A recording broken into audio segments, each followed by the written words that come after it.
Today I'm joined by a Charlottesville native who started building early in life, and he hasn't slowed down since. Fernando Garay Jr., known to many as Fur Cuts, is an entrepreneur and licensed master barber and barber instructor. Fueled by talent and courage, Fernando signed his first commercial lease when he was 20 years old. Now at 28, he owns House of Cuts here in Charlottesville, has expanded into nearby Harrisonburg, launched the Creator booking app, and co-founded the nonprofit 100 Cuts initiative.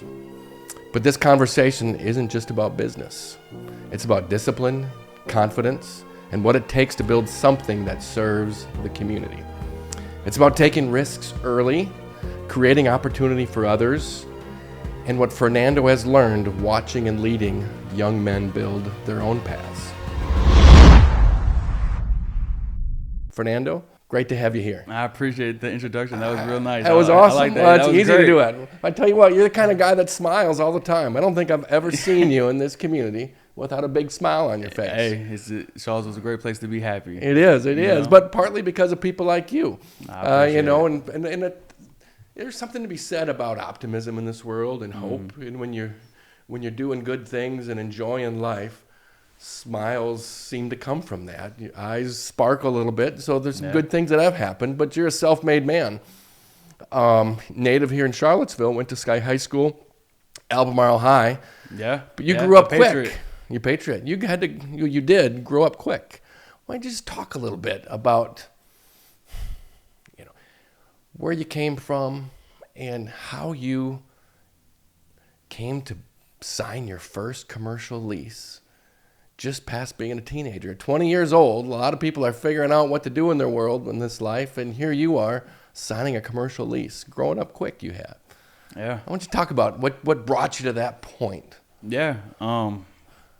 So I started working in the barbershop called His Image Barbershop, owned by Will Jones. I was started there when I was 17 years old. I was a junior in high school. I had just finished up my barber program at K-Tech. I don't know if you're familiar with K-Tech, but the technical center here, where you trade school. And got my barber diploma, got my license, and I was working with Will, or under Will, I should say, at His Image. And I worked there for about 3-4 years. And Charlottesville is a college town. We got the University of Virginia here. And while I was working at His Image Barbershop, I did a lot of work with the basketball program, a lot of the guys that played ball during that time. So this was probably around like 2017, 2018. And when 2018 came around, I was already creating the buzz, cutting a lot of the UVA basketball players, guys like Cal Guy, DeAndre Hunter, Jack Salt, and guys of that were on that team. So with that buzz being created around like taking care of those players, the opportunity for me to, open up right there on the UVA corner kind of came about kind of early. There was a lady who was in the salon prior to the barbershop being there. It was a salon before it was a barbershop. And she pretty much heard about me through her daughter-in-law. And she gave me the opportunity to take over her lease because she was trying to get out of her lease. But before they put the lease on the market, they heard about what I had going on and just wanted to give me a shot. Absolutely. Yeah, talked to the landlords. We broke down the numbers and it was, feasible. Like, the idea kind of started coming. Like once I went into the space and started just seeing everything that was going on in there, all the ideas started coming, rushing in my head. Sometimes there's too many good ideas on that good idea and I was tree 20 years sometimes. old. And I was 20 years old. So like my risk factor was, how do I say it? I was able to take risks without it being too much of like a crash. You know what I mean? Right. So I knew I had my skill set. At the time, my family was still living here in Charlottesville. I was living on my own, but my family was still living here in Charlottesville, like my parents. So I knew I had a little bit of a cushion if something were to happen. I could always go back home, or I could still cut hair. It's not going to change that. Yeah. So screw it. I signed the lease, and they let me. I was surprised that they let me sign a lease at 20 years old. Yeah. Well, a lot to pull back there. One thing that you just said, screw it, I just signed a lease. Sometimes entrepreneurs, sometimes risk takers just have to do it. You don't have every answer. Can't plan everything. Sometimes you just got to take that step and trust in yourself. And that's what you did. I mean, you believed in yourself to go forward, which is wonderful. You also talked about somebody that believed in you. That property owner and a realtor saw talent and saw something in you that they wanted to take a step, which they didn't have to do, and give you an opportunity. And I think that flows in a lot of different areas, and as Definitely. You have now done for others. But that's what it takes sometimes, is somebody to see something in somebody else, whether as a mentor or as in a business partnership. And so I love that. But even a step further, take a step back. You were talking about, before you even went down the road of owning your own business, that talent that it took to cut hair and have the respect from a customer base. Where did that come from? You said you got to know the UVA basketball players, and that is a famous crew right there that you got to service national championships there, and some great hairstyles on at least one of them. I remember Kyle Guys. Oh yeah, he had a viral haircut. He had a viral haircut. Yes, Are you responsible for that one? I am. I am. That's he great. Had the guy bun. Yeah, the guy bun. He would put like designs and stuff on the side. Yeah. All the little kids from town were coming to ask for the guy bun. Yeah, it was a great time. That was a great time, but you're a young teenager at that point. How did you link up with them, and how did you get that opportunity, and why did they keep coming back to you? Yeah, well, at the time, Will, the owner of the barbershop, he was taking care of a lot of the UVA athletes. But it got to a point where, this is before NIL, right? Mm-hmm. So some of these guys, they're working jobs. Some of these guys, they're in school full-time. They're student athletes full-time. And some of them are working jobs part-time, one, if not maybe two. You know what I mean? Mm-hmm. And then also trying to have a social life on top of that. But I was just able to cater more so to the lifestyle that they were living. And if they needed to come in late or super early to be able to get service, or before a big game, whatever the case may be, I would make myself available to be able to do that. And at the time, Will, he had some young kids, twin boys. His family was growing, what I'm saying? He wasn't really feeling, being there late or super early. He would do it, but, he was trying to pass the torch as well. Yeah. Well, you lived an important business lesson right there at an early age, and without even knowing it maybe. Yeah. You just said, what does the marketplace need? What is good customer service? And how can I see that niche and fill it? And that's what you did. But once again, you had the opportunity. You had the skill set, and you provided a strong service. Because I'm sure after long practices, you were doing it late at night, as you said, at a reasonable cost. But they also enjoyed that setting with you cutting their hair. Talk about the interactions you had with them, and then kind of how that built your brand or just built your confidence a bit. Yeah, I was still a fresh barber. Yeah. I had been in the game probably a couple years at this point professionally. And I was just, at the time, I was just doing anything to just gain clients. You know what I mean? Like sometimes during the day, I wouldn't have any clientele. So if I had to stay later to make some money, and I would do it. And this is at the time when haircuts were still about $15 to $25. That's not happening anymore. Yeah, no, that's not happening anymore. And so, I would just do whatever I could do to just be there and make myself available. I remember learning from a barber, old barber from back in the day. I was 16 years old, and he said, if you want to be a successful barber, be the first one in there and the last one to leave. Mm-hmm. That's so true in many professions. That's what professionals do. And that stuck with me. Yes. To this day, that stuck with me. And I passed that same seed off down to, the young guys or just anybody that comes into the barbershop, the young ladies that come in the barbershop to work too.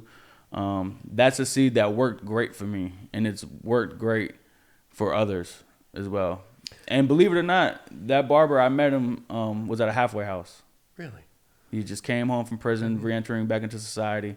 That was one of my first gigs, was cutting at the halfway house, at the Piedmont halfway house right here off How of Route old were 20. You doing that? 16. 16, yeah? Yeah. I would, my father, he used to have a church here in Charlottesville. Yeah. So on Sundays, I would go to the halfway house in my mom's van and pick the fellas that just came home and bring them to church, and then I would drop them off, and I would just do haircuts, $5, sometimes free. I just wanted to get reps in. So one of the guys, he was a barber, and he was just giving me some knowledge, and it stuck with me. Even though he was, the setting might have been crazy.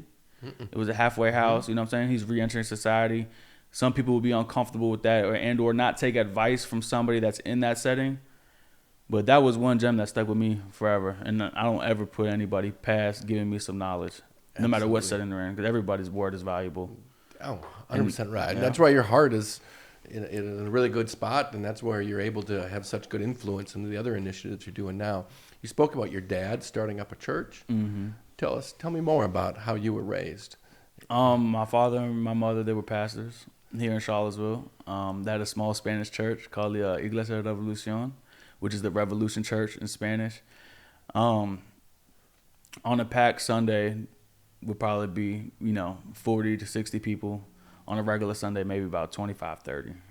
So it was small, close community. My parents, they would do a lot of community work too. They would go to the Hispanic neighborhoods, and they would just go out there, minister, just hang out, just be in the mix with the people. And that's about how I grew up. Went to church all the time, about 4 or 5 times a week. How has that shaped you, informed you over those teenage years and into your 20s? Of course, you learn good morals and principles. Yeah. Growing up in church. Yeah. Learn how to show up for people. Serve people. Church is all about serving others, right? Right. So I feel like I got instilled with that kind of skill set of just serving people and just having that heart for the community. My mom, she was big time with that. So was my father. So I learned that from them. Right. Being in the church. You know what I'm saying? Well, you certainly have a God-given talent in service, but also with the creative artist that you are. I didn't fully grasp when I was younger of the talent that it takes to cut hair and do it well. I'm the youngest of 3 boys, and my mom would call our house the locker room, and it was. You'd come in and she'd take her scissors and just, and maybe every 3rd time she'd clip our ear or something. Yeah. And we just, next was that assembly line. I think back to my first deployment to Iraq, and one of the young men we deployed with, he just figured it out. He wanted to be a barber, and he was our unit's barber. There we go. And Juancito, he called the sport cut or whatever it is he called it, and we do that. But sometimes it's like cooking or any other profession. You can do it and get it by, but if you have pride in it and do it really well, it's something very special. And I think you and your colleagues there at House of Cuts certainly take a lot of pride, and your customer base comes in and has that expectations. Talk about your talent. When did you first know that you had some artistic talent, and then how are you going to kind of decide to apply that through such a profession? I would kind of like to redirect your mindset a little bit. Yeah. Barbering is not a talent; it's a skill set. Okay. That can be honed. Okay. And perfected. Yeah. Right. Anybody can learn to become a barber. So a talent is something that's given to you God naturally. Okay. Right. Like people that run fast, jump high, are super strong naturally, compared to somebody that put the effort in the gym and the techniques to learn how to become strong. So barbering is a skill set. Yeah. Everybody has to start from scratch. Nobody's given the opportunity to learn how to do a perfect fade and a lineup. Okay. You know what I mean? So understanding that it's a skill set that could be honed, right? And you know what honed means, but for the viewers, honed is when you perfect your craft, right? And that's sharpen that iron. That's all I was about. How sharp I could make my sword. You know what I'm saying? And I was in the mix with some dogs, man. I was 17 years old, fresh at His Image Barbershop. There were some dogs in there, Dan, that were cutting hair. They were amazing at it. They've been doing it for a long time. And the experience was there. So I had people to bounce off of that I could compare and contrast to. If I needed to learn something, I would sit there, watch all day, and then apply it. Right, and that's barbering. It's just repetition. You got to just keep doing it until you start perfecting your craft. You know, you start understanding the hair, you understanding the scalp, understanding the person whose hair you're working on. I like that. My next question was going to be, how do you stay motivated? You know, how does a dentist stay motivated when you just look into a mouth every day? How does a lot of different professions, how do lawyers or doctors? Okay, it's another kid's going to come in that's sick. Okay, and next. How do you stay motivated?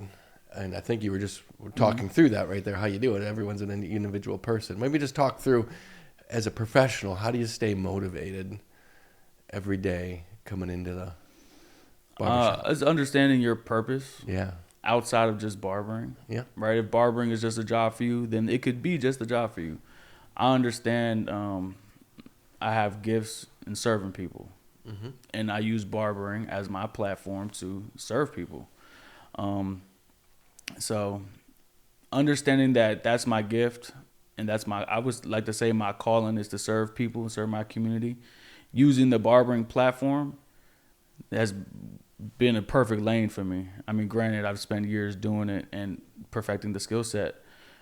Still have plenty more to learn. Styles and trends are always changing. Yeah. But just being able to serve people at high levels, right? Like the growth of where I started from serving people to how I'm able to serve people and the amount of people I'm able to serve now has just grown expeditiously. And that's what keeps me motivated. It's like, all right, how many more people can we serve?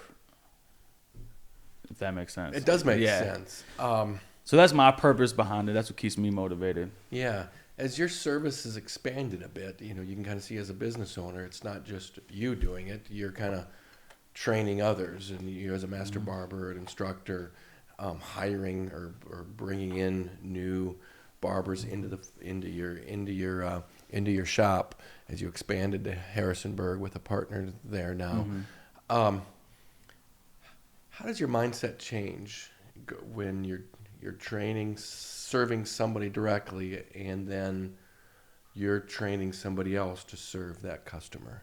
Can you just kind of maybe talk through that element of being a business owner? Yeah, I mean, it's just really understanding the barber that's coming into your space. Because this is, you know, when you own a barbershop, that's your space, right? This is my space. So now are you going to be the right fit of a barber to match what we got going on? Not necessarily skill set wise, because we could teach you how to cut hair. Right. Okay. That's the easy part. But are you willing to do these nonprofit work with us? Are you willing to serve your people with honor? You know what I'm saying? Are you happy to do it? Those are all the types of stuff I look for. And if you're an experienced barber, sometimes that's where things get a little more difficult, right? When a young guy comes in, you can kind of mold them and show them that way of being a barber, right? Where when someone comes in, sometimes, you know, they're taught from somewhere else. They're taught how to run their own business or run their own chair.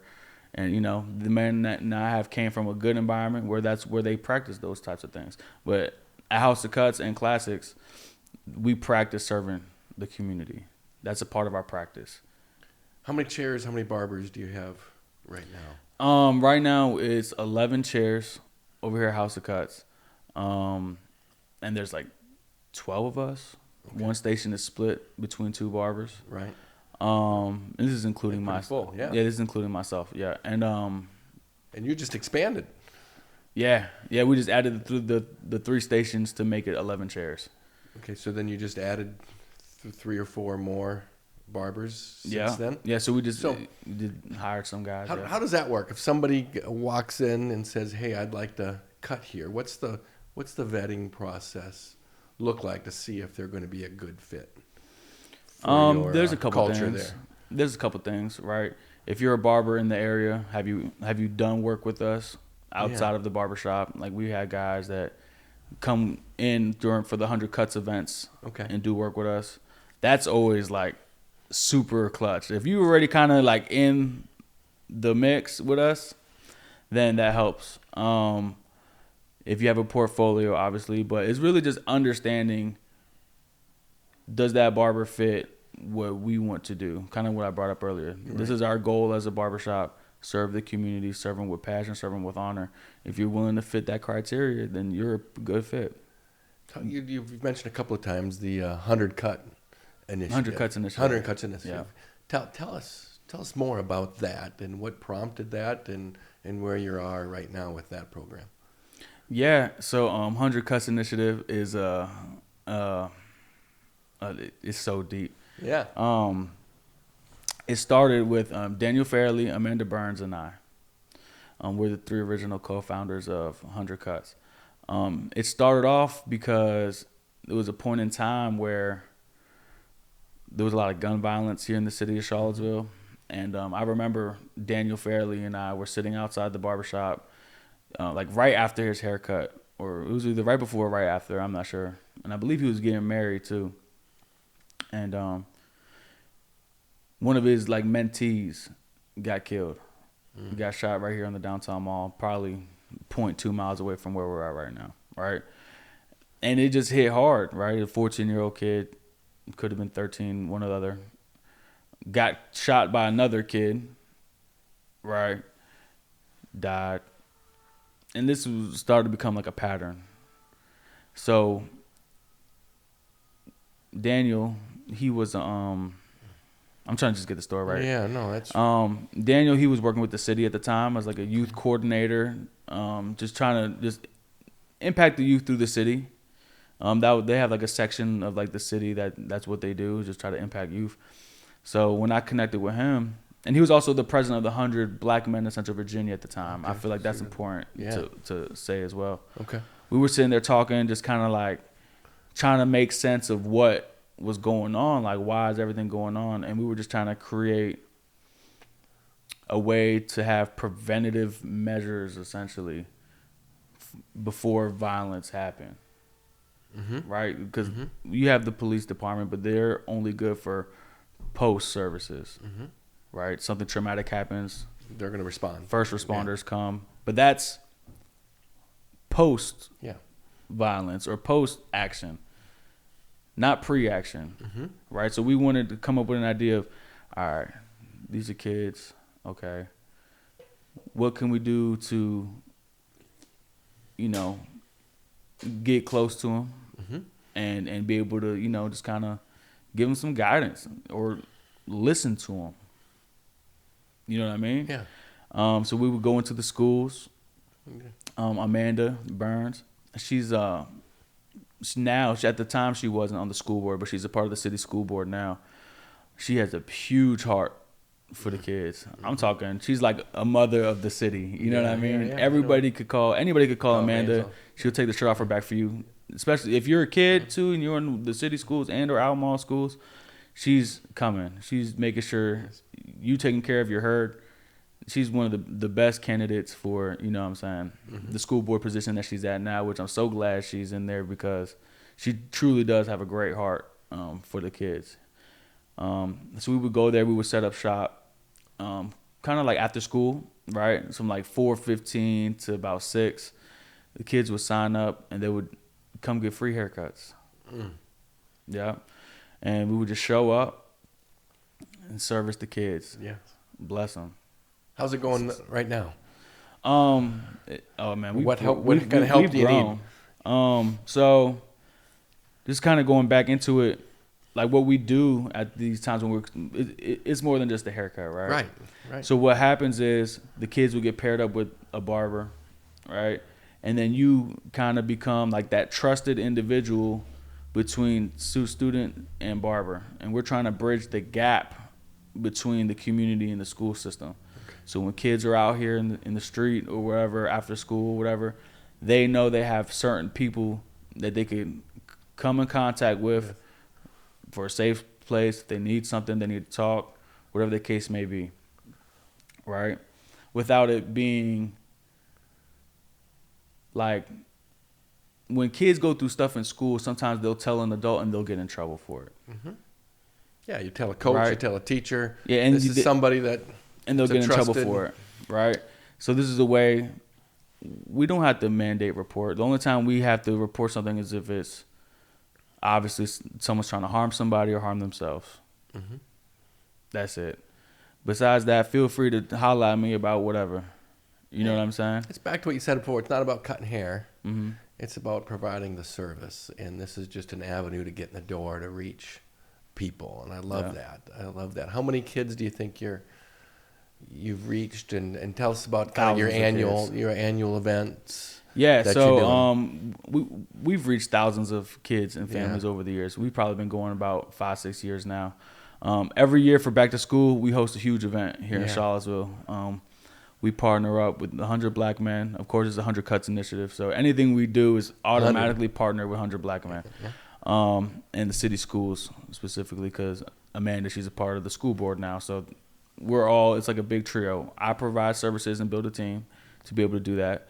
And we have the 100 Black Men, which is the nonprofit that we, use to be able to kind of host everything. And then we have the backing of the city schools, right? So we create a huge event. It's called the Better Together Back to School Bash. Resources from all over the city, entrepreneurs and their businesses, they come through, they set up shop, and they just serve the kids, serve the families. And we make sure the kids get ready for school. It's a Sunday right before school, whether that's clothes, haircuts, braids, locks, anything you need. I mean, backpacks, of course, and just entertainment. One last hoorah before we go back to school, or the kids get sent back to school. It's like one big, just super bash. You know what I mean? We have roller skating down there. We have basketball going on down there. We have sports physicals by Santerra, the hospital. They'll come out. They'll do sports physicals so kids are ready to go. They want to play sports. It's great. I mean, it's great. I love that you're doing it. I love you're partnering with so many, and I'm so excited that when a vision actually aligns with impact, it's satisfying. You can put your head down at night and on the pillow, and you can really feel good about what you're doing, then get up and do it again, and push that. There's a concept of finding success in this world and transitioning that to significance. Sometimes it's sequential. Sometimes people think about, okay, I'm going to go find some success in the first 20 years of my career. Okay, now I'm 50, what do I do now? Okay, I'm going to transition a bit, and I'm going to go find some significance. What I love about what you're doing is you're doing it at the same time. Your success is the significance, and it's very appreciated on many levels. I want to think about how you have evolved in the last 8 years. I mean, you made a statement earlier about risk at 20. Yeah, it was a step, but maybe you didn't have that much to lose anyway. Yeah. And so the risk, maybe it was undercut a bit. There was a safety net there also with your parents, you had mentioned. Now that you're 28, you've got a little more established. How has the concept of risk changed with you, and any other kind of maturation that's happened with you over the last 7-8 years now as a business owner? Yeah, I mean, my risk factor looks way different now than it does. But I've been able to create a sustainable business, right, and business model, which has been around for centuries. I'm just kind of doing it my way. So as I grow, I try to make sure there's some type of self-maintenance or self-sustainability that the business holds itself. That way it could just run. So whenever I do something outside of that, that's what I could risk, right? So I built the business to where it could, so where it's stable. So from that stability point on, I'm able to risk right now. If it works, it works. If it doesn't, it doesn't. That's just my mindset on it. But, there's a lot of different factors now. I have more means to invest. So that helps me make, proper, decisions when it comes to making certain risks. I also got the experience now of like, what's a good risk, what's not a good risk. But I also got kids now, you know what I mean? So I got to really make sure that my decision making is clear and it's a valid decision to make. And I feel like once you're able to, I want to say this properly, being a good decision maker is not about if you make the right decision or not. It's about how you deal with the decision you made once you've made it. Right? Yep. So that's another skill set that you could hone. if you make the wrong decision, how are you able to maneuver that decision, whether it's the right or wrong one? And that's part of being a courageous member of our society is you got to take risks, and sometimes those decisions are going to be wrong, but do you learn from it, and do you change path at that point, or do you follow one mistake after another and then go into a potentially dark place? But everybody's going to go make mistakes. It's what you learn from, and then how do you self-correct? Yeah. You said something earlier that a lot of entrepreneurs I don't think fully get. Talked about your business being self-sufficient, and so it has your personality. Your persona is all over House of Cuts just by how you hire and the culture there that you developed, but it survives and thrives even if you're not there. It self-sustains. A lot of people create businesses, but they're all the time. It controls them, and if they step out, if they have a family emergency, if they decide to move, the business crumbles. That's a very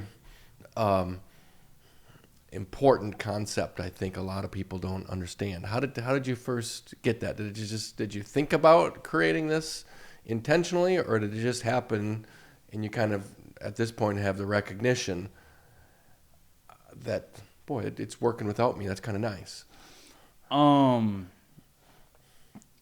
When I first opened up House of Cuts, it was way different than it is now. Yes. Right? We had about 3 chairs, 4 chairs. Yeah. I had a TV from my house and the couch from my house sitting in the barbershop, and that's how we started.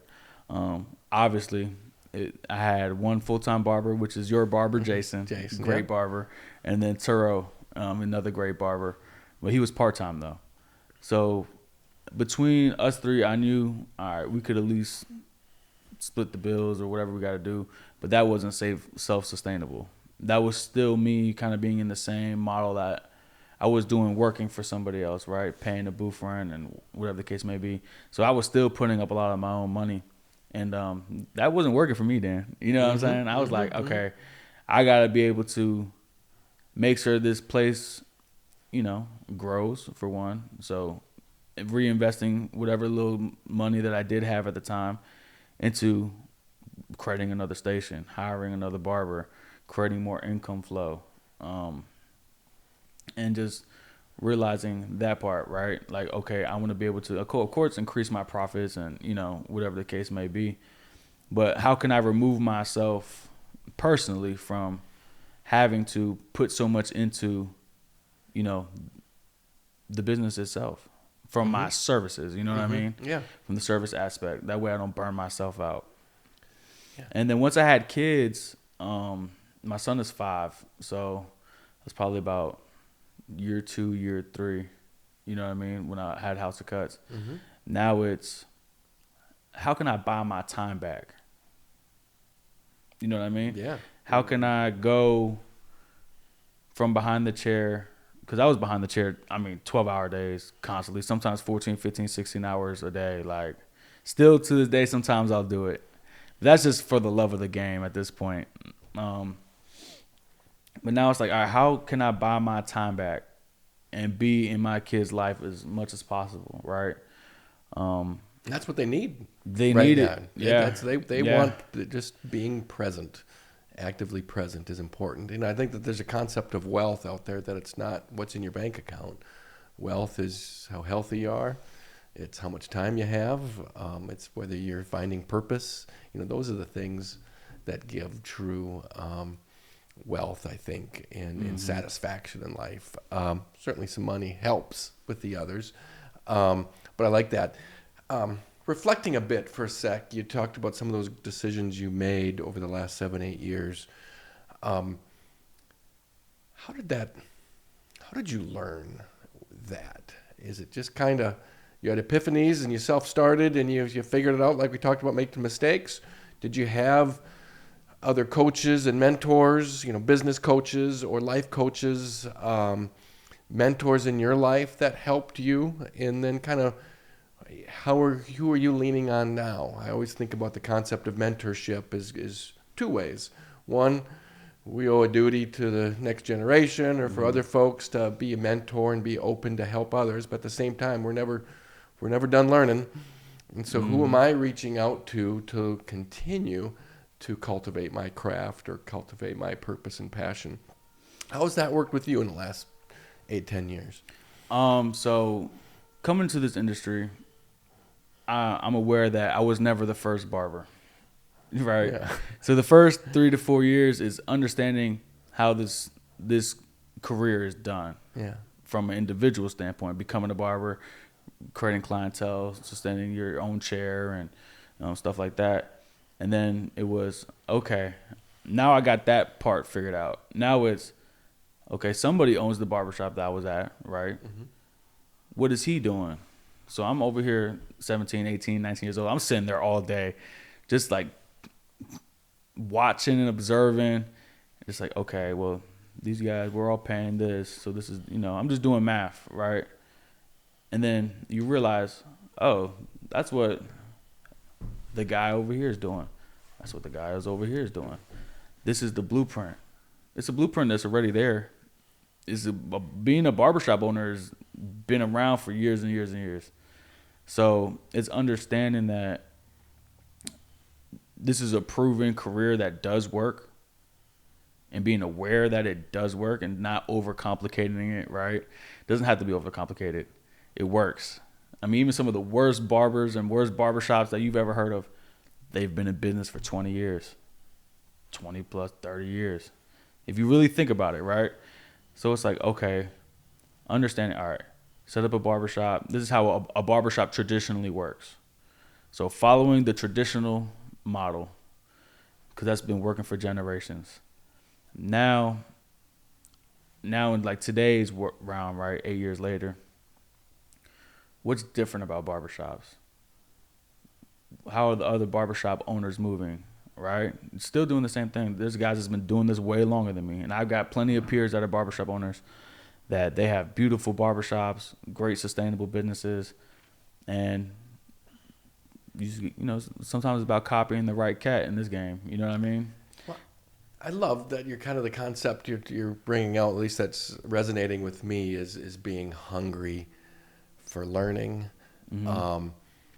being aware of where openings and opportunities are in the marketplace, and seeing who's successful and whose world you kind of want to model, and then put your own unique flavor to it. Curious your thoughts on education. As you look back, more of the high school years, as you look back at how you learned in those early mid-teenage years, and then beyond high school, how you continue to learn. Where are schools getting it right? Where are schools maybe should do a little bit of tweaking, a little bit of self-assessment themselves, and maybe can find some improvement? Maybe, in other words, if you were the superintendent of the schools for a year, what would be some initiative? What would be some thoughts you would have to better support and prepare our young people? Yeah. There's plenty of ways. I think it's exposure. Yeah. Okay. Right? Exposing them to the real world outside of just the classroom. And we do that with 100 Cuts, right? We come in and we're representatives of our people, especially being Hispanic, and we represent a lot of brown, black people, and white people, right? We have a very diverse team, and we are able to show what we do by coming to the school and, providing the service. And it lets kids know, hey, I was just like you too. You could do this. I mean, just from what I know how to do, you know what I mean? We come in and we show. All right, I think career fairs are great. I think involving the community as much as possible into the school systems helps. That way kids can have ideas and perspectives from, all different kind of people. There's a coffee shop right across the street. Somebody from that school is going to be a coffee shop owner one day. If this school's got 2,000 kids, I mean, they're bound to at least have one. And I think exposure to the community is major. I think really listening to the kids, you know, creating a space where a child's input matters, where a child's perspective matters, and it's not all just do as I say, not as I do from a staff member from the school, because that's how you lose respect between the kids and the adults. It's all respect too at the end of the day between the students and the staff. Students want to be respected. Of course, the staff wants to be respected, but the staff is staff. But we're talking about the school system. The school system is made up of the children. Without the children, there would be no school, right? So really listen to their voices, listen to what they want, you know what I mean? And that way you can figure out what problems that are there and what solutions you need to create, right? You got a lot of kids, they want to go to college. You got a lot of kids, they want to join the military. You got kids that they don't know what to do. You got some kids in there that are struggling with addiction, struggling with mental health, right? So just really creating a space where a kid could, you know, come forward and just express themselves and, you know, feel safe. That's another part of it, right? Like, let's make a school feel safe to come to. Yeah. What do you think adults, leaders, business owners, or anybody in their 40s and 50s or older these days, what do we not get that our young people are going through today? And what do you think we should be thinking about more so than we are right now to support the generation that's coming through our high schools? I would say being willing to be open to a new perspective is one of the biggest things I've seen. You see a lot of people that are in that age range that are kind of stuck in their ways, right? This is how it is. This is what it is. But that's not today's world, brother. You know what I'm saying? That's far from today's world. I mean, you got the internet age now. You know what I'm saying? 40s, 50s, you definitely didn't grow up with a cell phone. I didn't grow up with a cell phone. The access to the information that you got right now. You should have seen this rotary dial phone I had growing up. Right. Right. We had one line coming into our house. I was talking to a girlfriend probably as a junior or senior, and my brother was sneaking on the other phone and listening to me. Yeah. Anyway, go ahead. But I feel like just being willing to learn the younger perspective and valuing the perspective of someone that's younger. It's a whole nother generation. They talk different. They dress different. You know what I mean? Their morals are different. Their principles are different. The mental health issues are different. The drugs are different. It's a whole new world. So just being willing to be able to dive into and at least try to understand what's going on instead of trying to force that mindset that people from their 40s and 50s already have. And, you know, a lot of people are doing the initiative to kind of change their perspective on a lot of things and their mindset on a lot of things. But it's a whole new world out here for the younger generation. And they're not going to be able to resonate with the mindset that's not, I don't want this to sound offensive, but it's not that type of mindset where you're kind of stuck in your ways and someone's 40, 50 years old, you know. These young kids are flying past that mindset. These kids are 2 years old knowing how to work a tablet before they can even speak. Really think about that. You know what I'm saying? Think about a 2-year-old, doesn't know how to speak yet, could go on YouTube, change videos, pause the video. Someone's calling, they know how to hang it up. Click next, they know how to forward the video. You know what I'm saying? Yeah. They're just, the access to information that these kids are receiving too is way faster. I was talking to someone the other day who has been on college campuses for 20 plus years, kind of in supporting, mentoring college students. And he said 95% of our college students are addicted to their phones.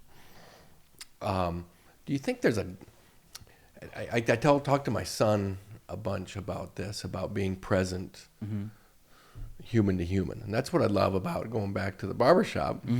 There's no technology there. And if I talk about job security for a second, I talk to my lawyer friends or even my doctor friends, the accountant friends. They're not certain whether those jobs will be there in 10 years. I'm pretty certain that we're gonna need barbers in 10 years. The job security is high, but that's one thing I wrestle with is we give all these opportunities and advantages with technology, but how is it harming our ability or impacting our ability to be human and interact with each other, and what that leads even to dating or friends and things like that. Do you, from your perspective, I was also talking that it might take the next generation who grew up with this technology to be the parents to help put the right limits on some of those, so it's not. It's there. It's present. We appreciate and respect it, but we don't, give too much with it. Any thoughts on how we're using technology these days? Technology is a blessing and a curse, right? Yeah. I think technology is great.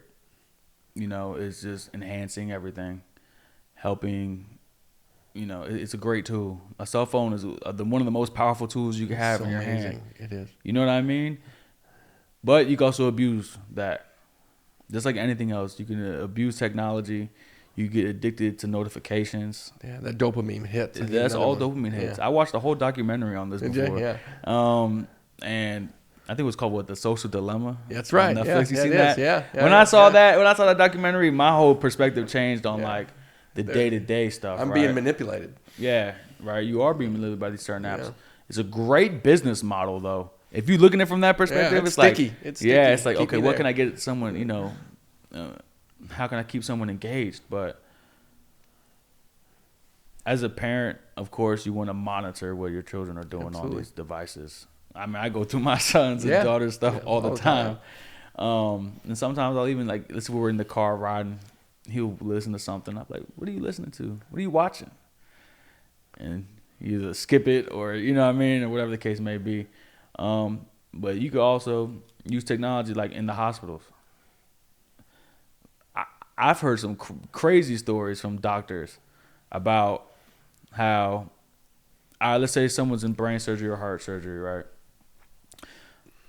There's a technology that's present today, right, where there's some type of complication going on. They need a certain specialist, but that specialist lives in Hong Kong, China, right? Mm-hmm. You can do that. And they could literally perform surgery in Hong Kong, China, with their hands or whatever algorithm they give to the computer, because sometimes they have gloves that they could literally just manipulate every single function that you have, right? Mm-hmm. And this is right here, and they could literally, that specialist can perform surgery right there on the spot. Yeah, I even think from halfway across the in world. the military context as well. If someone needs life-saving treatment in the middle of a war zone, if you have the right equipment, you never know what can be done in a trauma center. Exactly. And whether it's in Baghdad or wherever it might be. It's coming, and we won't be driving our cars soon. Yeah. and all sorts of other things. But I do know that Jason will be cutting my hair. I know that's right. I know that for sure. Shout out to Jason. Shout out Jason. Shout out to Jason. That's it. Just a couple of thoughts about you and at the core of Fernando. Music is important to you. I'd like to learn a little bit more about what you're doing there. And you talked a bit about your tattoos. You talked off camera the other day. We were talking about your first tattoo and kind of some of the stories it tells and what's important to you. I don't know if in either one of those, if you'd want to share kind of how you expressing yourself through your music and anything else that's important to you. Yeah, I like to look at myself as an artist all the way around. Yeah. You know what I'm saying? I'm a very creative individual. I love using my voice. I love, using my hands. And I like being art. Yeah. Right? As far as the music goes, I just kind of started, releasing music. And I'm still playing around with it. But a lot of the stuff I talk about, my music goes from, relationships to my kids, just to from everyday life, right? And it gives you a real good perspective on who I am as a person. And that's a great way for me to be able to talk about some things, right, and be vulnerable. Right. And I like doing that through music. Yeah. Right. Some other ways I don't know how to. I've done therapy. I've done all that type of stuff. Right. But it's something about doing it through music that's therapeutic. When you put it out there, and you're able to re-listen to it, right? You're able to hear your own voice talking about the stuff that you went through, and it just resonates differently, right? Because you know how it is when you got that favorite song for whatever moment. If you got a happy song for whenever you're ready to go do something, you're like, all right, I gotta play this song. It's gonna hype me up. You're going to the gym. You got a sad song ready for whenever something happens, and it's just like you just got that one song that you can listen to. Can't get it out of my head. But what I found is putting my own life on music and being able to re-listen to it changes the perspective for me, and really just I'm able to resonate with the music a lot differently because everything word for word is exactly how I live my life. You know what I'm saying? Yes. So when I listen to it, I feel it differently. So, I mean, I don't really make music for everybody, the masses, right? I make music for myself, and whoever wants to listen to it can listen to it. Yeah, so that's kind of my perspective on the music. So I'm always constantly working on that. My sister, she's a musician, and she's a singer. And my sister, she's a choreographer. So we're all kind of like, we all got those little, like, talents or whatever the case may be. And as far as like my tattoos on my body, like majority of my tattoos tell my story. Right. You know what I'm saying? Or certain parts of my life. Across my chest, I have the word creator across my chest. That lets me know, you know what I'm saying? I am in control of what I create. I'm able to create out of nothing. You know what I'm saying? You could put me in a room with nothing in it and I'll make something of it. That's how I like to carry myself. My first tattoo I showed you the other day is right here on my arm. It's Proverbs 22:1. And that verse says, a good name is rather to be chosen over great riches. Why was that important to you? And when did you do that? What inspired that one? I was 18 years old. I was in Miami with my boy, and I wanted my first tattoo. Yeah. But I've always wanted like meaningful tattoos, right? And that was always a principle, my father taught me, and it's also a biblical principle. And it's a good principle just for everyday life is your reputation is worth more than $1. And, there are a lot of people that care more about $1 than their own name and reputation. But I'm the latter, you know what I mean? So my name, my reputation, and how you carry yourself and treat people is worth more than silver and gold. Because that's what brings you through life. Any tattoos you regret? Any tattoos I regret? Yeah. I got a couple tattoos I regret, for sure. That's a challenge. I talked to some people, and there's a little bit but of it still tells a story, thing here though. Too. But it tells your story. That's what I was going to get at. Mm-hmm. Somebody goes, maybe if I do it over again, I wouldn't do it, but I don't regret it because it tells the story. And as I've talked to folks, I don't have any tattoos, but I've tried to understand those that do over the years, and I've scratched my head or talked to people that don't, and it's the permanence piece that's a challenge, but that's the blessing. It's permanent. It's where I was at this time. And it tells the story. It's a timestamp of where I am, and there's something also wonderful about that. So I get it. On that timeline, what do the next 3 years, 5 years, 10 years look like for you? When you're 33, 38, what's success looking like for you? What's your journey? Yeah, I mean, I'm blessed currently. I'm successful currently. It's just about continuing the growth, right? Over the last 8 years, I've steady climbed, and my goal is to keep on climbing, right? These next few years, I want to tap into content a lot more. So I'm coming on doing podcasts. I'm live right now. Absolutely. I'm streaming right now. I think that's the wave things are starting to go. It's like, okay, how do I incorporate technology into barbering, right? Because barbering is such a person-to-person based thing. Right, so now it's how can I expand myself as a brand, and I think that's where I'm headed is branding myself, Fernando or Fur Cuts. There's so many different branches to it, right? That's where I'm headed, right? How can I brand myself so I could impact more, I would love to open up a barber school at some point within the next 3 to 5 years. I feel like that's feasible. And it kind of also fits into my program of, being a barber, right? As a barber, shop owner, and as a mentor and leader in my space, I would love to follow the journey from point A to point Z. And point Z being, you open up your own barbershop or you want to partner up in another barbershop, whatever the case may be. But starting from someone from scratch all the way through to their license, they're getting working and then they spread their wings and fly. That's really, really what I want to tap into. So I love that. I think a school would be probably the next physical thing that you would be able to see. So important to have that goal and a little direction in your life, but also what I like about you and the conversations we've had, it's that journey, it's that adventure, it's enjoying each and every day, making a difference while you're navigating towards that insight, that sight. I guess close with this, practical wisdom. If you're talking to that 17-year-old Fernando 10 years ago, or just talking to a young man today, what's some pearls of wisdom? What's some advice for them that they should be considering as they're developing towards and through adulthood? Know exactly what your morals and principles are. If you don't know what they are, create a list of what you deem to be true or not true, and how you are you going to live your life based on that? I feel like that's super important over it, right?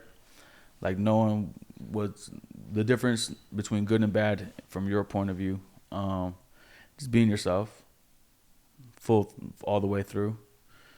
You could be yourself, be willing to grow, be willing to learn, but be yourself as you're doing that, right? Being willing to grow and learn is definitely part of it, especially if you're 17, 18 years old.